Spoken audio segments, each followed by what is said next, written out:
Namaste. Today in class 6th science, we will be learning about the human respiratory system. Now, we have been learning about the system in our previous classes, but the content which we have learned is very less.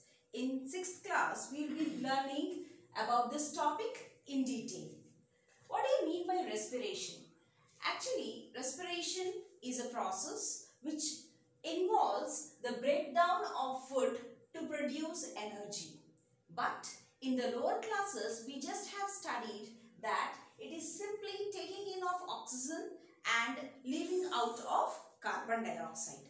That is also a process which is involved in respiration, but rather it is called as breathing. Breathing is one of the simple process a part of respiration. So it is nothing but taking in of oxygen and leaving out carbon dioxide. Now, oxygen is going inside our body and it is coming out as carbon dioxide. The complex process which is involved in between these two is nothing but the respiration. So, in between these two processes, we have the breakdown of food, and during this process, we produce energy. Okay, so this energy is used to do our metabolic activities and the other daily activities, right?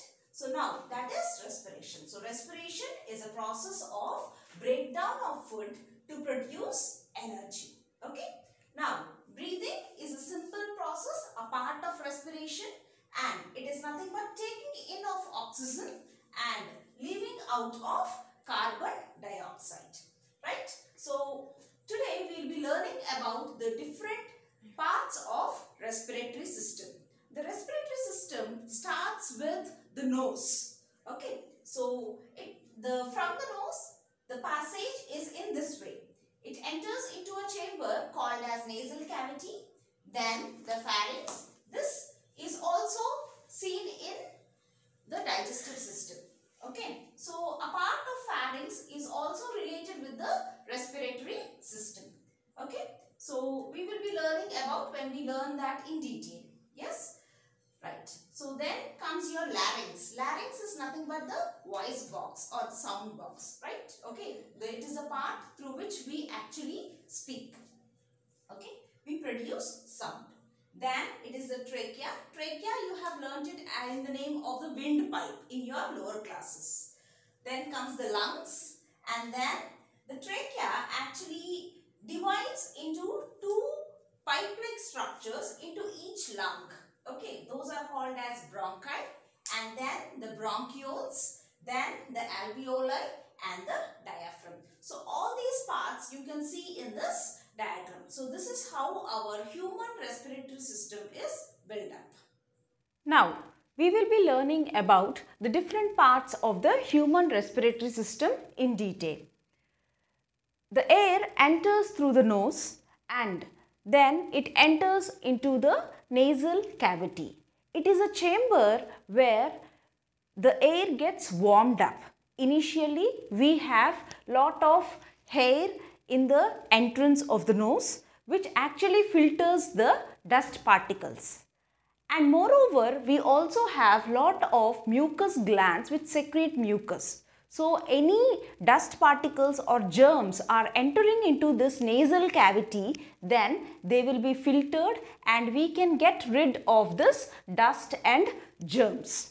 Then one very important thing done over here is that the air gets warmed up. If we are breathing in cold air, then there is a possibility that our lungs can get damaged. So the cold air, if we are breathing in, then that gets warmed up in this nasal cavity only. That is brought by the blood circulation. Okay, now coming to the next part, that is pharynx. So this pharynx is actually a part of digestive system. So from the mouth, the next chamber is pharynx. Now, this pharynx has got some of its part also in the respiratory system. That part of the pharynx is called as the nasopharynx. It is called as the nasopharynx. So, the next part other than next to nasal cavity is nothing but nasopharynx. The part of the pharynx which is present in the respiratory system is called as the nasopharynx. Right. The next part is nothing but the pharynx. The nasopharynx actually leads into larynx. Okay. Larynx is a place where we produce sound. That is the reason it is also called as the voice box. There are some cartilaginous plate-like structures which are called as vocal cords. So, when air comes out of our respiratory tract, then these vocal cords actually they vibrate and produce sound. That is how the larynx actually produces sound, and that is the reason why we call it as the voice box. Then comes the very important structure which is called as epiglottis. As I have already mentioned that there is a connection between the respiratory system and also the digestive system, that is near the pharynx region. Yes? Okay. So, there is each and every chance when we take in food, this food particles may enter into respiratory system. And if so, they enter into the respiratory system, then it may also lead to death. Okay. Right. So, it is very dangerous that the food particles they are entering into our respiratory system. So, to avoid that, there is a flap-like structure which is called as the epiglottis. So, this epiglottis will not allow, rather it prevents the entry of food into the trachea. Trachea is nothing but the next part of the respiratory system, which is nothing but the windpipe.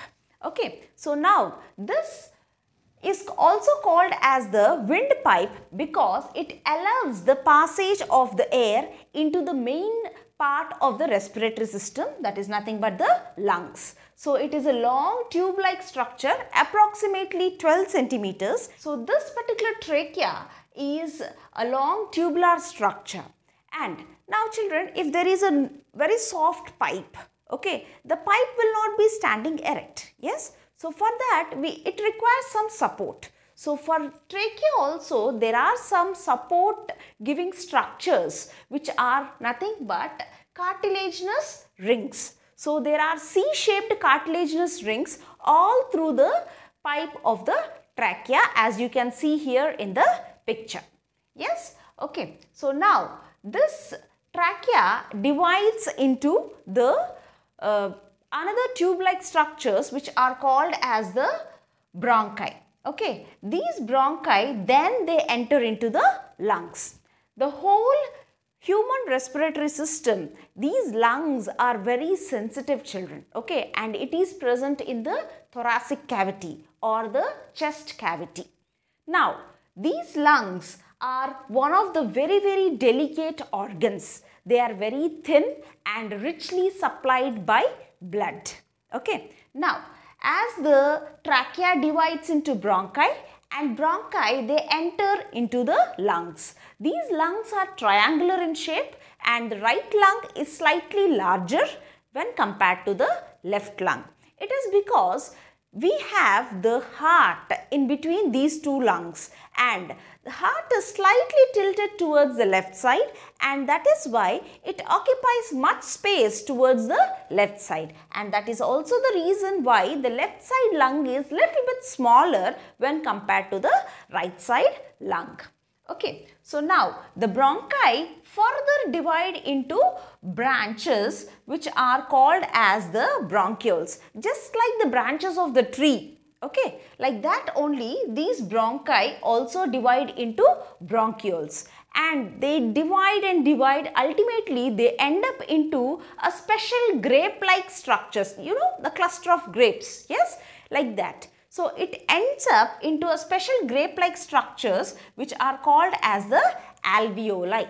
Understood? So, these lungs, as they are richly supplied with blood, these alveoli are also richly supplied with blood. So it is the region where the exchange of gases actually takes place. As you can see in this picture, the alveoli are richly supplied by the different blood vessels, okay, and that is the place where exchange of gases takes place. So we breathe in oxygen rich air, and then from the nose it passes through all these paths and ultimately reaches the alveoli. And at the alveoli, oxygen is present more inside the alveoli, and when compared to the outside of the alveoli, that is in the blood, right? In the blood there is lot of carbon dioxide. Yes, so oxygen moves from high concentration to lower concentration, that is from the alveoli into the blood. Simultaneously, the blood is carrying lot of carbon dioxide rich blood, okay, right? That is called as a deoxygenated blood. So when we compare here, rich blood is in high concentration in the blood when compared to the alveoli. So obviously gases move from higher concentration region to lower concentration region. In the previous chapters we have studied about diffusion. Yes, so there comes the main process. Okay, so that is how the exchange of gases takes place. So oxygen moves from alveoli to into the blood, and then carbon dioxide moves from blood into the alveoli. Then this carbon dioxide again passes back into these path and ultimately is exhaled as the carbon dioxide rich air.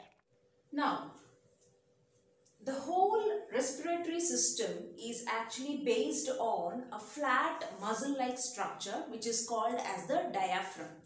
The lungs themselves, they cannot move.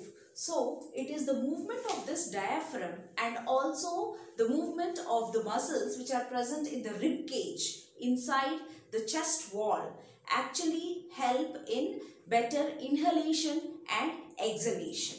So it is because of these muscles we are able to breathe in or exhale the air outside. So with this, we have completed the human respiratory system. That's all for today. Thank you.